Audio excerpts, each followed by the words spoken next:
Assalamu alaikum wa rahmatullah wa barakatuh. I want to spend some time talking about some cool things that I've come across in the first iteration of me reading the Quran. This is a translation or it's a tasfir that I sort of kind of like an explanation of the Quran from Modica, but I don't think it's available on their website right now.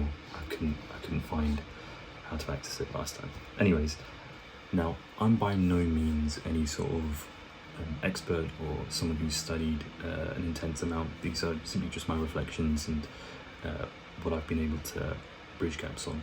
One thing that I find really fascinating, and this is kind of information that you get from reading multiple parts of the Quran, is other people have rights, and there's a separation between major rights and minor rights.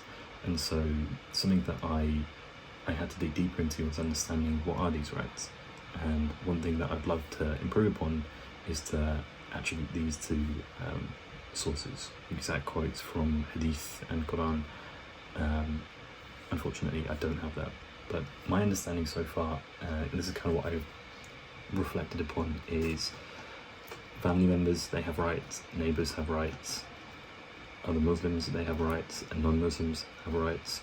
Neighbours, so kind of people who I work with, they have rights. Business partners in transactions, the poor and needy, the environment, situation of conflict and justice, and those of the dead. All of these people have rights. And I find that really fascinating because there are many situations where an impact from someone can be negative, whether it's out of ignorance or whether it's deliberate, and these rights act as a barrier and a preventative measure to avoid these sorts of situations and to kind of give a better understanding of what it means to have a cohesive society. Neighbours' rights, and this is really interesting, and I'm by no means where I would like to be, but treating neighbours kindly, sharing resources when needed, obviously not causing harm. I think that's a given, or not causing any annoyance, which is interesting. You know, you hear people make loud noises or cause some form of disruption.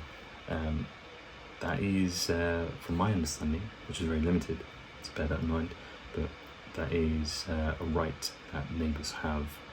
And one thing that is impressed upon is that people will call upon their rights, and if you violated them, there will be justice that's up. So I certainly seek forgiveness, and so it's, obviously seek to be way better in that endeavour. Yeah. Another thing that's important when it comes to neighbours is helping them in times of need. And obviously, in order for you to help them, you'd have to have some relationship with them.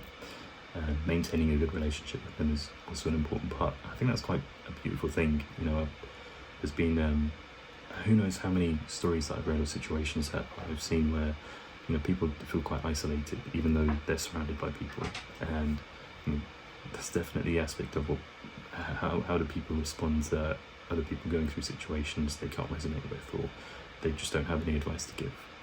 How do they respond in a conducive way? And that's one of the things I'd like to explore. I'm sure that's answered in the Hadith. In fact, I from videos that I've watched, but I'm unable to recall, I'm more than certain that these videos exist. So definitely would love to dive in and get a better understanding of that. But I think it's awesome from that perspective. You know, we've got to have to take care of your neighbours. And let's take a look. Non-Muslims, yes, they have rights. It is crazy to think that people think that just because people don't share the same ideology, that the perception is Muslims don't treat them equally or treat them in an ill manner. It's definitely not what is advocated in Islam. So they have rights. Whoever you interact with, you must be just and fair. I think that's really important. You can't side with someone just because they have a belief system that you share, or they have a relationship or anything like that. You have to be on the side of justice and on the side of fairness. Now again, I don't know the deep level of there's like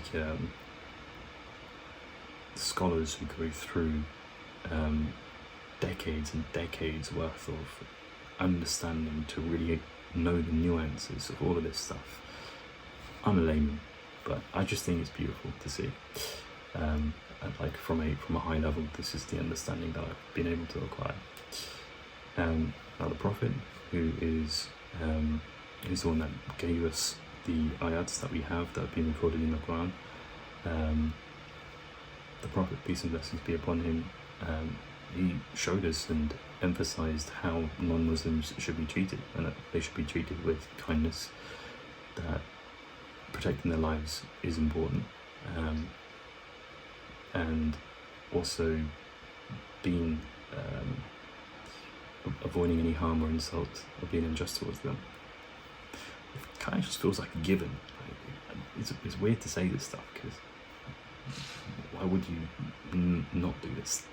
It just doesn't make sense. Now, workers and employees, they also have rights. They have rights to fair treatment and payment without delay, which I think is really interesting.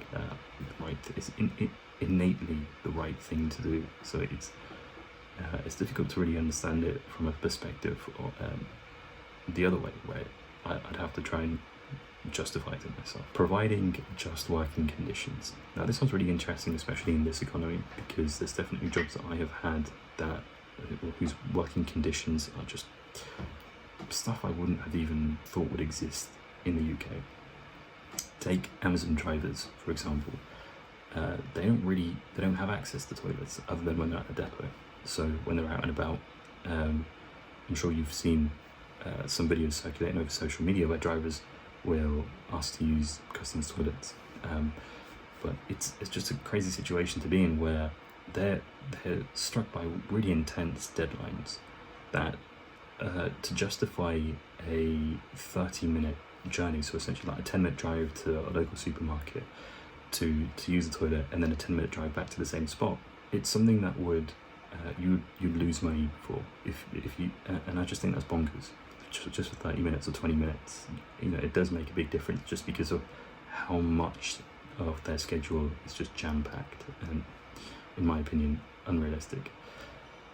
So I think it's really nice to see that this unified way of living, a way of living that is to benefit society and to stop corruption and to stop harm, advocates for the needs of workers' rights, advocates for the needs to have just working conditions, working conditions where they're able to work effectively within their means, whether they have some form of illness or chronic fatigue, or whether they have even just basic rights.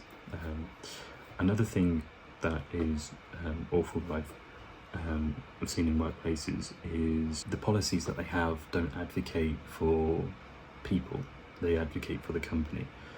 And so for white goods, for example, if you'd like to give a customer a call back, oftentimes that's frowned upon. Say, for example, if they have a question and you need to get back to them with an answer, or they're really concerned about this very specific issue that not many people know about, so you have to do your research and understand the problem to then eventually get back to them.